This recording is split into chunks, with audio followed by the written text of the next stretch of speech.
Hi అండి, welcome back to Reddy Jenny's kitchen. నేను మీ ప్రియాంక.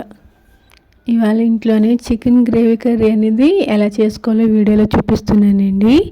సింపుల్గా ఈజీగా ఈ విధంగా ఒకసారి మీరు ట్రై చేయండి. ముందుగా చికెన్ అనేది బాగా వాష్ చేసుకోవాలి. నేను ఇక్కడ 1/2 kg చికెన్ తీసుకుంటున్నాను.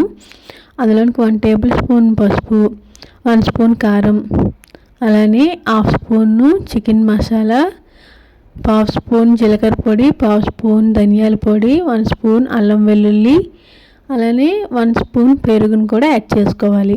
అలానే ఇందులోనికి 1/2 స్పూన్ సాల్ట్, 1 స్పూన్ ఆయిల్ కూడా వేసుకొని ఇవన్నీ కూడా కలిసేలాగా బాగా కలుపుకోవాలి. ఇలాగా 1 మినిట్ వరకు ఇవన్నీ కూడా చికెన్కి బాగా పట్టేలాగా 1 or 2 మినిట్స్ వరకు ఈ స్పైసెస్ అన్నీ కూడా ఈ విధంగా కలుపుకోవాలి. ఇలా ఇవన్నీ కూడా ఒకసారి బాగా కలుపుకున్నాక ఇప్పుడు వీటిని మూత పెట్టి పక్కన పెట్టాలండి. ఈ చికెన్ అనేది ఒక 10 to 15 మినిట్స్ వరకు మూత పెట్టి పక్కన పెట్టుకోవాలి. ఇప్పుడు స్టవ్ ఆన్ చేసుకొని మనము కళాయి పెట్టుకోవాలి. అందులోనికి 2 స్పూన్స్ ఆయిల్ని యాడ్ చేయాలి. 2 స్పూన్స్ సరిపోతుందండి. మనం చికెన్లో ఎలానో 1 స్పూన్ యాడ్ చేసాం కాబట్టి ఇక్కడ 2 స్పూన్స్ ఆయిల్ని యాడ్ చేసుకుంటే సరిపోతుంది. ఆయిల్ బాగా హీట్ ఎక్కాక ఇప్పుడు ఇందులోనికి చిన్న దాల్చిన చెక్క, 2 లవంగి, 2 యాలకులు, 1 బిర్యానీ ఆకు వేసుకోవాలండి. ఇవన్నీ కూడా ఒకసారి ఇలా కలుపుకున్నాక 2 మీడియం సైజు ఉల్లిపాయలు ఇలా చిన్న చిన్న ముక్కలుగా కోసుకొని మనము వీటిని మీడియం ఫ్లేమ్లో పెట్టి ఒక 2 to 3 మినిట్స్ వరకు బాగా ఫ్రై అవ్వాలండి. ఉల్లిపాయలు గోల్డెన్ కలరు ఫ్రై అయ్యే వరకు సరిపోతుంది. ఇలా ఉల్లిపాయలన్నీ కూడా ఫ్రై అయిపోయి కదా, ఇప్పుడు గోల్డెన్ కలర్లోకి రంగు చేంజ్ అయ్యాక ఇప్పుడు ఇందులోనికి ఒక పెద్ద సైజ్ టమాటాని యాడ్ చేసుకోవాలి. టమాటా వేసుకున్నాక ఒకసారి ఇదంతా కూడా కలుపుకోవాలి.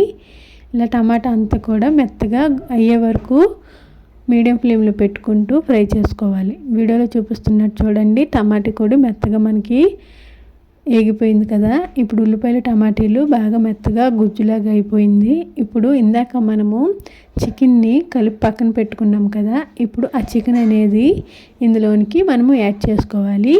ఇవి రెండు వేగిపోయాక ఈ చికెన్ అనేది ఇందులోనికి మనం యాడ్ చేసుకోవాలి.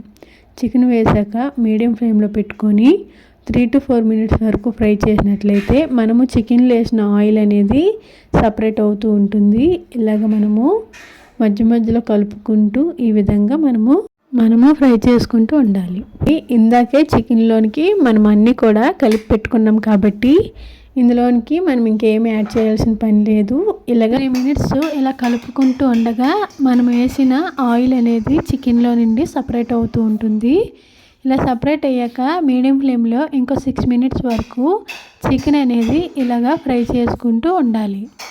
అంటకుండా ఒక్కొక్కసారి కలుపుకుంటూ మనము ఈ చికెన్ అనేది ఇలా ఆయిల్లోనే బాగా ఫ్రై అవ్వాలి.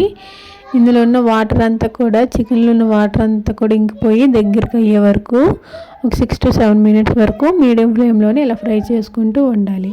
ఇలా ఇదంతా కూడా ఫ్రై అయ్యి చికెన్ అనేది చూడండి బాగా దగ్గరికి అయిపోయింది కదా. ఈ విధంగా చికెన్ అనేది దగ్గరికి అయిపోయాక ఇప్పుడు ఇందులోనికి వాటర్ యాడ్ చేసుకోవాలి. వాటర్ అనేది నేను ఇక్కడ 300 ml వాటర్ వేస్తున్నానండి. అంటే 1 గ్లాస్ వాటర్ వేసుకుంటే సరిపోతుంది. ఎందుకంటే ముందుగా మనం చికెన్ అనేది బాగా ఫ్రై చేసాం కాబట్టి ఇంకెక్కువ వాటర్ వేస్తే ఎక్కువసేపు ఉడకబెట్టడం వల్ల చికెన్ అనేది పీసులాగా అయిపోతుంది. కాబట్టి మనము ఇక్కడ 300 ml వాటర్ వేసుకొని ఉప్పు గట్టి సరిపోయిందో లేదో చూసుకోండి. ఒకసారి మూత పెట్టి ఇప్పుడు ఐ ఫ్లేమ్లోకి టర్న్ చేసుకొని ఈ చికెన్ అనేది బాగా కుక్ అవ్వనివ్వాలండి. ఇప్పుడు మూత తీసి చూసినట్లయితే చికెన్ అనేది బాగా దగ్గరికి అయిపోయింది. ఇప్పుడు దీని మీదకి కొంచెం కొత్తిమీర జల్లుకొని ఒకసారి కలుపుకుంటే అయిపోతుందండి. ఇలాగా కొత్తిమీర వేసాక 1 మినిట్ మీడియం ఫ్లేమ్లో పెట్టుకొని ఒకసారి కలుపుకొని స్టవ్ ఆఫ్ చేసుకోవడమేనండి. మనకి చికెన్ గ్రేవీ కర్రీ అనేది ఇలాగా సింపుల్గా ఇంట్లోనే చేశారంటే టేస్ట్ అయితే చాలా బాగుంది, స్మెల్ కూడా బాగా వస్తుంది. ఈ కన్సిస్టెన్సీ వచ్చినప్పుడు మనము స్టవ్ ఆఫ్ చేసుకోవాలి. అంతేనండి, ఈజీగా ఇంట్లోనే ఈ విధంగా చికెన్ కర్రీ అనేది చేసుకుంటే టేస్ట్ చాలా బాగుంటుంది. ఈ చికెన్ కర్రీ అనేది బిర్యానీకైనా, రోటీకైనా, రైస్కైనా బాగా పర్ఫెక్ట్గా కుదురుతుంది. ఇలా వేడివేడిగా ఉన్నప్పుడే సర్వ్ చేసుకుంటే చికెన్ కర్రీ తినడానికి కూడా చాలా టేస్ట్గా ఉంటుంది. మనకి గ్రేవీ కూడా బాగా కుదిరింది. పీస్ కూడా పర్ఫెక్ట్గా కుక్ అయిందండి. ఎప్పుడైనా నాన్ వెజ్ అనేది బాగా కుక్ అవనవ్వాలి. వెజిటేబుల్స్ బాగా కుక్ అవ్వకపోయినా పర్లేదు, కానీ నాన్ వెజ్ మాత్రం బాగా కుక్ అవ్వాలి. మీరు కూడా ఒకసారి మీ ఇంట్లో ఇలా ట్రై చేయండి. మీకు ఎలా కుదిరిందో మీ యొక్క ఫీడ్బ్యాక్ని మాకు కామెంట్స్లో తెలియజేయండి. మా వీడియోని లైక్ చేయండి, షేర్ చేయండి, మా ఛానల్ సబ్స్క్రైబ్ చేసుకోండి. Thanks for watching. Thank you.